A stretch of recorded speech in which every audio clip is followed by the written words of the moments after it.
लड़ने से पहले प्रधानमंत्री तक को अपने जहां के डीएम के पास जाना होता है। सोचिए, मोदी जी भी बनारस के डीएम के पास जाते हैं और डिस्ट्रिक्ट मजिस्ट्रेट अपनी कुर्सी पे बैठा रहता है, प्रधानमंत्री जाके उसको नमस्ते करते हैं और अपना पर्चा उसको देते हैं कि सर जी ये हमको पर्चा भरने, हमको चुनाव लड़ने दीजिए। तो डीएम उसको देखता है। सोचिए, एक डीएम जब होता है अपनी कुर्सी पे बैठा रहता है, उसके सामने प्रधानमंत्री 5 मिनट तक खड़े रहते हैं, कोई बॉडीगार्ड नहीं, डीएम की ऑफिस में बड़का एनर्जी कमांडो सब बाहर चल, सब कमांडो बाहर, जैसे मान के चलिए बंगाल में चुनाव होना है, वो दिल्ली में बैठा है, फोन करेगा सारे डीएम लोग, डीएम लोग कहीं धांधली नहीं होना चाहिए, अगर धांधली हो गया तो डीएम तुमको सस्पेंड कर देंगे।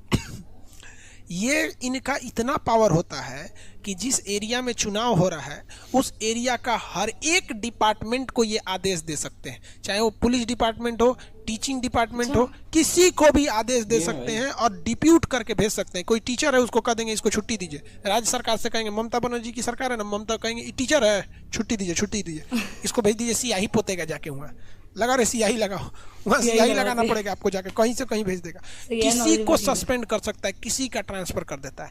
इसलिए चुनाव से 2 महीना पहले पूरा तरह से कमांड कौन ले लेता है? चुनाव आयोग कमांड ले लेती है और जितने डीएम एसपी ये थे इनका ट्रांसफर अपनी इच्छा सुन कर देती है। जैसे मान लीजिए कोई पटना का है, उठा के भेज देगा भागलपुर, कोई कहीं का, मतलब खरमंडल मचा के रख देता है। यहाँ पर पुलिस डिपार्टमेंट, हर चीज, मुख्यमंत्री, राज्यपाल किसी काम के नहीं रह जाते हैं। जब आचार संहिता लग जाती है तो सारा का सारा पावर कौन ले लेता है? ये चुनाव आयोग ले लेती है। और इस दौरान कोई नेता चों चाय नहीं करता है, क्योंकि नेताओं के पास से पावर खत्म और उस समय पुलिस का डंडा दिखता है।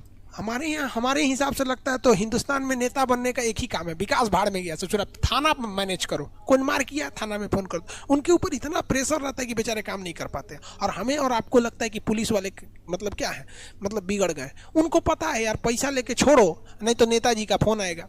तो अब आप बताइए आप क्या कर सकते हैं? मजबूर कर दिया गया उन लोग को। तनी ये नेता लोग जज साहब को तनी फोन करे तो सोचा जेल में डाल देगा जज, तुरंत भाग, तुरंत डाल देगा जेल में, लेकिन ये तुरंत थाना में फोन कर देते हैं। तो इनके पास बहुत सारा पावर होता है। यूपी में जब चुनाव था ना, यूपी में जब चुनाव था तो मायावती जी ने कुछ ऐसा वर्ड बोल दिया था जिससे कि वो अपनी जाति के लोगों को अपनी ओर खींच सके, मतलब कुछ ऐसे वर्ड का इस्तेमाल कर दिया था। तो चुनाव आयोग ने कहा था कि आप 3 दिन तक प्रचार नहीं कर सकते। अब बताइए, चुनाव के 10 दिन पहले किसी को कह दीजिएगा कि तुम 3 दिन तक प्रचार नहीं कर सकते हो। बेचारी मायावती जी का 20 जगह जो था, 20-22 जगह पे क्या हुआ, प्रोग्राम कैंसिल हो गया। इन लोग का तो पहले से प्रोग्राम रहता है, आज यहाँ 2 बजे, यहाँ 3 बजे, यहाँ 1 महीना पहले से प्लान इन लोग का फिक्स रहता है, अचानक नहीं बनता है। यहाँ कह दिया 3 दिन तक आप कोई प्रचार नहीं कर सकती हैं। मजाल इनका जो प्रचार कर दे, ऑर्डर आ गया भाई। अगर ये गलती से भी प्रचार कर देती ना तो इनका पर्चा रद्द कर देता कि भाई तू ये मेरी चुनाव नहीं लड़ेगी, चुप चुनाव आयोग बोल दिया। एक और एग्जांपल, योगी आदित्यनाथ अपने बयान से काफी कंट्रोवर्सी में रहते हैं। उन्होंने कुछ बयान दिया था, अब क्या बयान दिया था हमको याद नहीं, हमको मेन आपको पढ़ाना था इसलिए हम बता रहे हैं। तो उनके किसी बात पे विवाद हो गया था, अब क्या बयान था कौन जानता है। चुनाव आयोग के पास शिकायत गई कि भाई इनको ऐसा बयान नहीं देना चाहिए। चुनाव आयोग ने कहा हाँ ऐसा बयान नहीं देना। उनको कह दिया आप भी 2 दिन चुनाव नहीं लड़ सकते। उनका कोई मैटर था 2 दिन।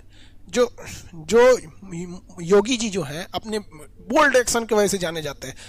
देखते माफियाओं का घर तुड़वा देते हैं। विकास दुबे किया था तो इनकाउंटर करा दिए, सबको पता था, मतलब समझ रहे हैं ना, हाँ इनकाउंटर। लेकिन मजाल क्या 2 दिन बोल दे, एकदम भयानक इतना पावर होता है ये। अगर इसका मूड खत्म, नरेंद्र मोदी जी को कह देगा कि अब अगर मान के चलिए उल्टा सीधा भाषण दिए, सपोज कीजिए, हालांकि मोदी जी में एक चीज होता है कि उनका भाषण बहुत संयमित रहता है, संयमित भाषण देते हैं। जब वो मंच पर भाषण देते हैं तो कभी कभी सबसे जबान फिसल जाता है। जैसे कैसे बोल दिए थे कि बादल के पीछे जहाज छुप सकता है, नहीं छुप सकता है, वो तो रडार देख लेता है। तो भाई गलतियां सबसे होती है, वो नहीं कर रहे। अगर उन्होंने भी कुछ उल्टा सीधा भाषण दे दिया सपोज कीजिए, तो चुनाव आयोग को पसंद नहीं आया, चुनाव आयोग कह देगा कि आप 4 दिन तक भाषण नहीं दे सकते। तू कुछ होता है, हमारी सिफारिश पे तोरा नियुक्ति किए हैं, हम बोलेंगे, जहां बोल देंगे तो उनका पर्चा रद्द कर देगा। क्योंकि चुनाव लड़ने से पहले प्रधानमंत्री को अपने जहां के डीएम के पास जाना होता है। सोचिए, मोदी जी भी बनारस के डीएम के पास जाते हैं, डिस्ट्रिक्ट मजिस्ट्रेट के पास, और डिस्ट्रिक्ट मजिस्ट्रेट अपनी कुर्सी पे बैठा रहता है, प्रधानमंत्री जाके उसको नमस्ते करते हैं और अपना पर्चा उसको देते हैं कि सर जी ये हमको पर्चा भरने, हमको चुनाव लड़ने दीजिए, देख लीजिए हमारा इतना संपत्ति है, हमारा इतना आयु है, हमारी योग्यता ये है, हम ये करेंगे, हमारी कोई गलती काम नहीं किया, हमारे ऊपर कोई मर्डर ऑर्डर का चार्ज नहीं है, हम बहुत शरीफ आदमी हैं, ये लीजिए। तो डीएम उसको देखता है और जब साइन करता है ना, तब हमारे प्रधानमंत्री नरेंद्र मोदी जी लायक हो जाते हैं कहाँ से, बनारस से चुनाव लड़ने के लिए। लेकिन अगर ऐठ जाइएगा, रद्द कर दिया तो लड़ नहीं सकते। तो पर्चा भरने का डेट 20 दिन होता है।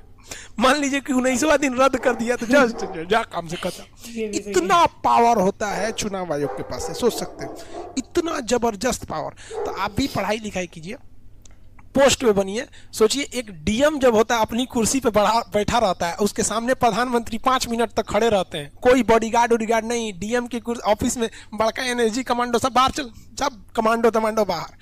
वहाँ कौन बैठा है?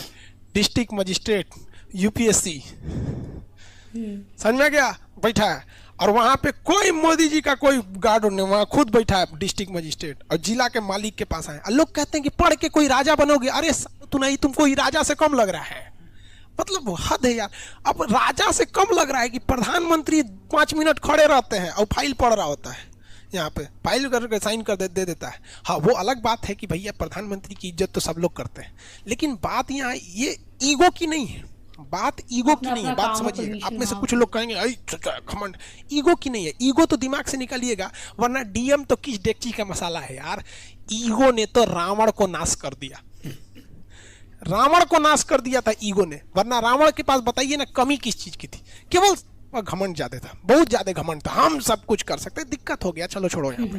तो ये पावर होता है डीएम के पास। तो चुनाव आयोग का सोचिए, आपको लग रहा होगा यहाँ पर कि भैया चुनाव आयोग जो है ये क्या कर लेगा, 3 गो आदमी है, यहाँ ये है, यहाँ ये है।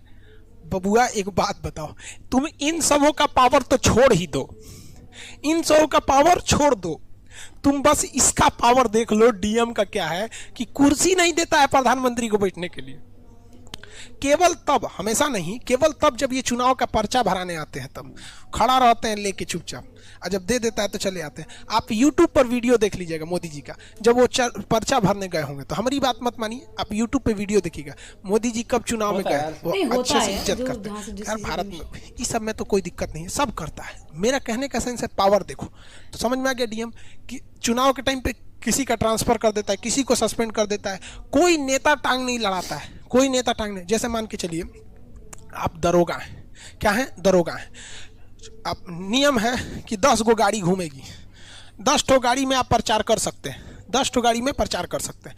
कोनो विधायक जी हैं वो 11 गो गाड़ी लेके घूम रहे हैं, तो आप दरोगा हैं, आप कह देंगे कि तोरा 10 गो गाड़ी लेके जाना है, गाड़ी का नंबर ये है, तुमने बताया था, ये कौन गाड़ी है रे, एक्स्ट्रा है। तो दरोगा कहेगा, रे विधायक कहेगा, दरोगा तो घर कुत्ता है, 11 गो गाड़ी है, लेके चलेंगे, क्या कर लेगा? दरोगा कहेगा ठीक है जाइए। तुरंत फोन लगाएगा डीएम के पास, चुनाव आयोग के पास, उसका जो अधिकारी जो डीएम के पास या वहाँ जो बैठा है चुनाव साहब, ये एक्स्ट्रा गाड़ी लेके घूम रहा है, कौन है? विधायक है, बुला के लाओ।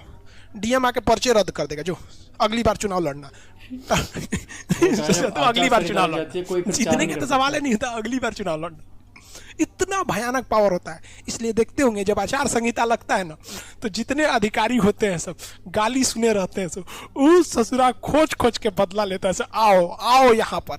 तो सोचिए ये सरकार वाले जानबूझकर पुलिस को, डीएम को, अधिकारी को दबा के रखते हैं। समझ में आ गया कि नहीं? हमारे हिसाब से 10 साल तक आचार संहिता लगा के छोड़ दो, 10 साल में आचार संहिता लगाओगे ना, सब सुधर जाएगा। आप क्या इस बात से सहमत है? 10 साल तक आचार संहिता लगा दो, आपको क्या लगता है लगा देना चाहिए या नहीं? मेरे यहाँ तो फिर हम लोगों को थोड़ा आइडिया होना शुरू हो जाता है कि हाँ ये हालात है, अब ये काम चल रहे हैं। लेकिन नो डाउट जो भी है प्रेसिडेंट साहब बहुत ज्यादा चालाक हैं, और मतलब मुझे ऐसा लगता है कि चालाक होना भी पड़ता है। आप गाइज आपको यह मैसअप रिएक्शन का वीडियो कैसा लगा, अपने थॉट को नीचे वीडियो के कमेंट में जरूर बताइएगा। वीडियो पसंद आई हो तो वीडियो को लाइक जरूर कर दीजिएगा, चैनल पे नए हैं तो चैनल को सब्सक्राइब जरूर कर लीजिएगा। तो थैंक यू, मिलते हैं नेक्स्ट वीडियो में।